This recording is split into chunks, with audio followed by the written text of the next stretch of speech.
What if I told you that the Nicolandria fanbase has been quietly infiltrated, not just by casual viewers, but by a whole second fanbase that watches every move Nick and Olandria make the way some people watched Ace, Taylor, Sierra, and the whole Love Island USA Season 7 cast on that Love Island Villa camera feed, only they're not really rooting for them at all. Because if you've been here since Love Island USA, you already know the names. Nick and Olandria, the whole Nicolandria story, the Love Island Huda drama, the way this one dating show season turned random people into full-time investigators. And somewhere between Casa Amor, reunion episodes, and brand deals, we ended up with a group of people pretending to be superfans while actually acting like full-time monitoring spirits, taking notes on every TikTok and every brand campaign. Before we unpack how that happened and what it means for your life, do me one tiny favor. Tap subscribe like you're trying not to get dumped from the villa at the last recoupling. It's free, it helps the channel, and it tells the algorithm you're choosing this content over another messy Love Island clip. All right, class is in session. To understand why this second fanbase is so loud, you have to remember just how big Love Island USA Season 7 actually was. This wasn't one of those quiet reality seasons that come and go. Season 7 pulled wild streaming numbers. TikTok edits were everywhere, and the show basically lived rent-free on social media while episodes were still dropping. It became one of the most watched reality shows in streaming that summer, with huge engagement and billions of minutes watched across platforms. In the middle of that storm, you had Nick and Olandria. They didn't even win the season. They came out as runners-up, but the Nicolandria storyline ended up being the one people kept talking about. Fans weren't just saying, "Oh, they're cute." They were writing think pieces, making edits, arguing in comment sections about who should have won, and replaying every tiny micro-expression in the villa. And outside the villa, things got even louder. Nick, who had already modeled for Kalani Keeney's, launched a curated line with them.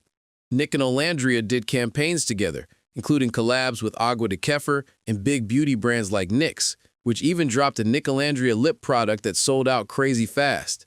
At that point, this wasn't just a cute couple from a dating show. Nicolandria became a mini cultural moment. They were on timelines next to music artists, YouTubers, and actual celebrities.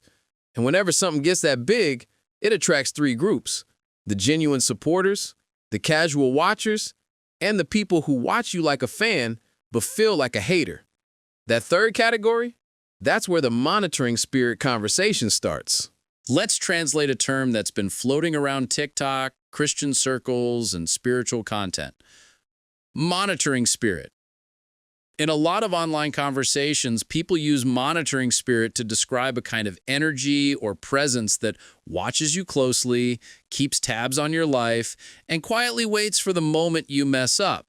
It might be talked about spiritually, but even if you don't believe in anything supernatural, you definitely know the type of person. They watch all your stories, they know every detail of your life, they never clap for you openly, and somehow they're always right there when something goes wrong. Now, put that in fandom language. In the Nicolandria world, people started using jokes and terms like second fanbase, fake fans, or even monitoring spirit to describe a very specific behavior. Folks who act like Nicolandria supporters in public, but constantly feed division, doubt, and drama under the surface. This second fanbase will comment things like, "I love Nick and Olandria, but," and then follow up with the harshest critiques. Call themselves Nicolandrians, but only show up under negative posts.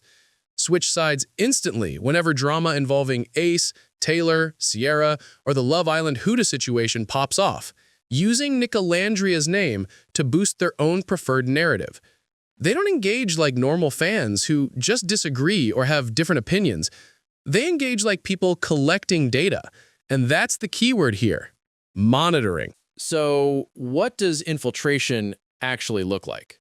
Picture this: you're scrolling Threads, TikTok, or X. You see a random account with a heart in the bio. Nicolandria edits on their page.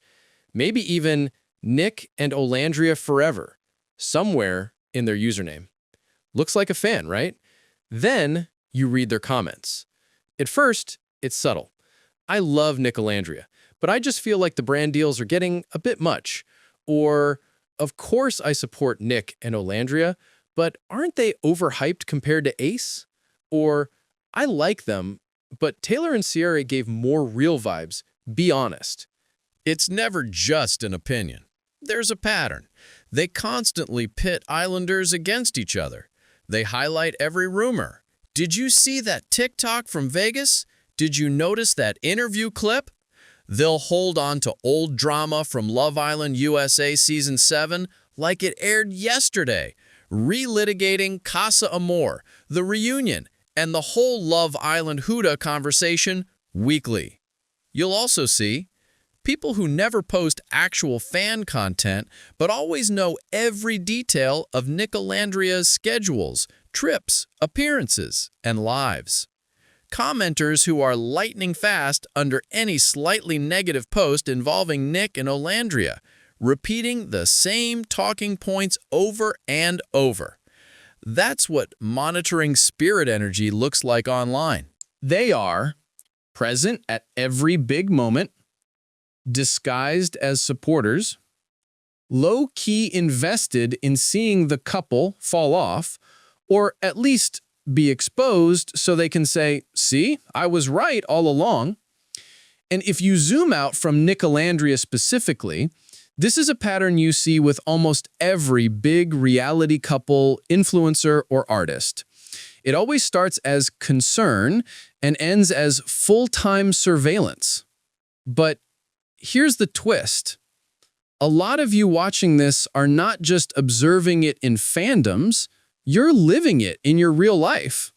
Let's take a break from Love Island and talk about you. Because the reason this whole Nicolandria second fan base conversation hits so hard is that it mirrors something most people experience at some point. You have real supporters, and then you have people who sit front row to your life just to see if you'll trip. Real-life monitoring spirits look like the friend who asks you everything. So what's going on with that new job?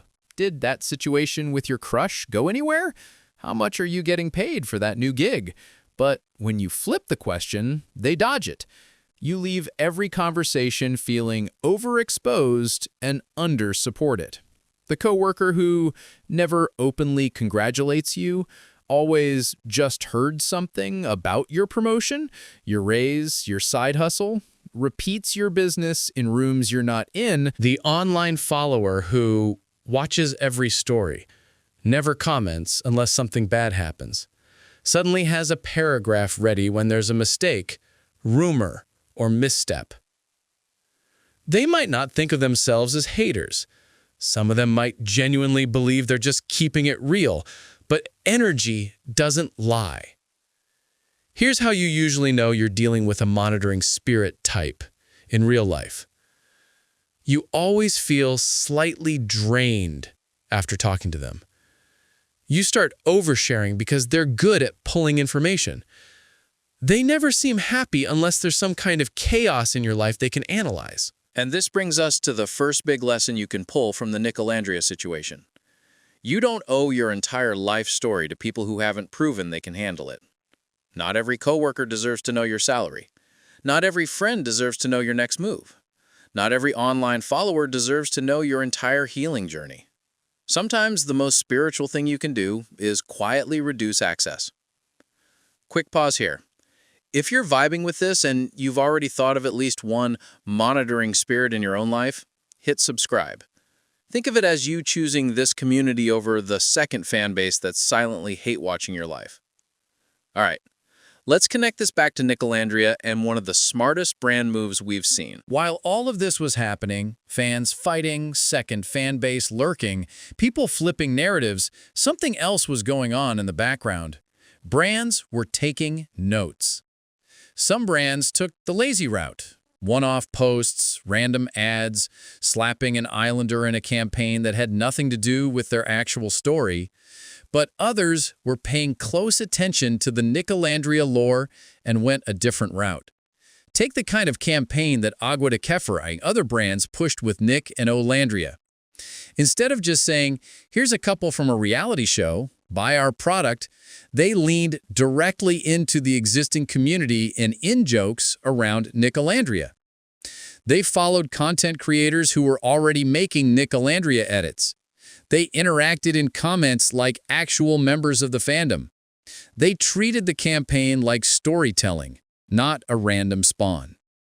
That's the difference between monitoring and participating. A monitoring spirit-style brand would watch the fandom, copy the language, drop a one-off ad, and vanish. A participating brand shows up consistently, builds trust over time, turns views into connection, not just conversion. And you can see the results.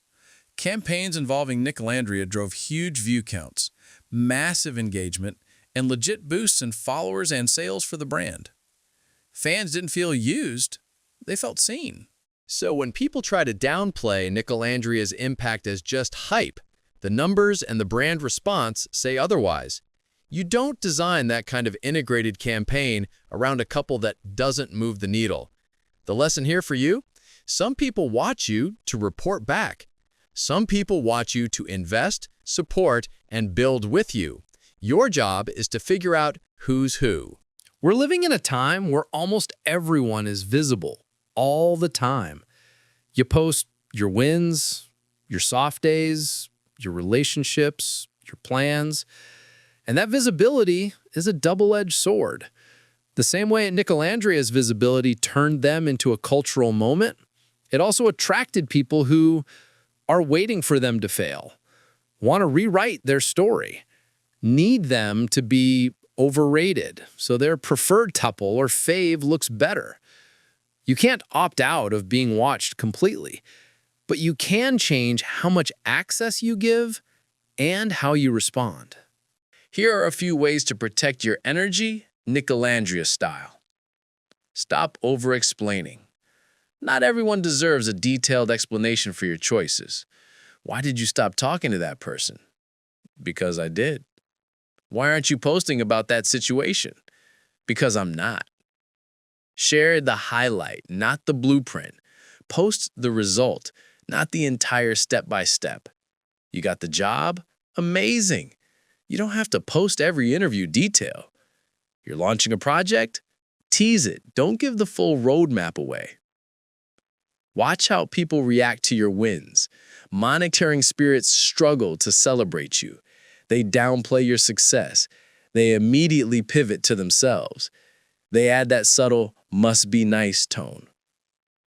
Use digital boundaries unapologetically. Mute, block, restrict.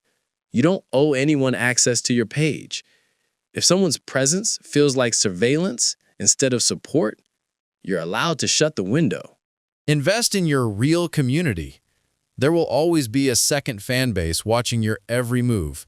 The answer isn't obsessing over them. It's pouring more energy into the people who comment when you drop something important, check in privately after controversy, not just gossip about it, support you with the same energy in low moments as they do in high ones. If you think about it, that's exactly what Nicolandria did. They leaned into the people who loved them from the Villa days. They deepened their connection with their real community, and brands who understood that relationship got rewarded for respecting it.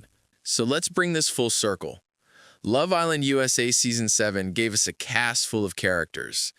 Ace, Taylor, Sierra, Huda, Nick, Olandria, and a whole lineup of dating show chaos. Out of all of that, Nick and Olandria became more than just a couple. They became a case study in modern fandom, influence, and online community.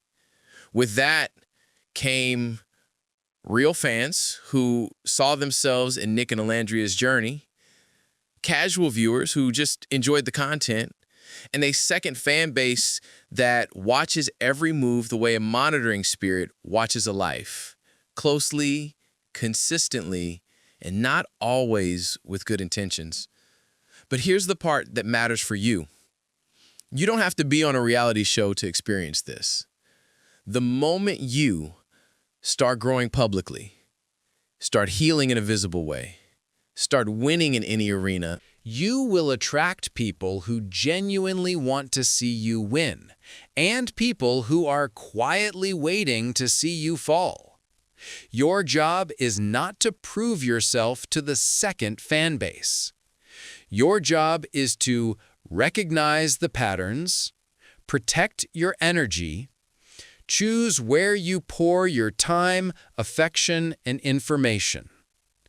If Nicolandria can navigate billions of minutes watched, endless discourse, and an infiltrated fan base while still turning that attention into real opportunity, you can definitely handle unfollowing a couple of monitoring spirits in your own circle.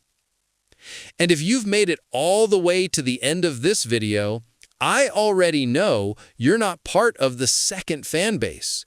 You're part of the real community. So, before you go, hit subscribe like you're sending one last vote to keep your favorite couple in the villa. Drop a comment and tell me, have you ever had a monitoring spirit in your life? Someone who watched everything but never really supported you? I'll be in the comments, as always.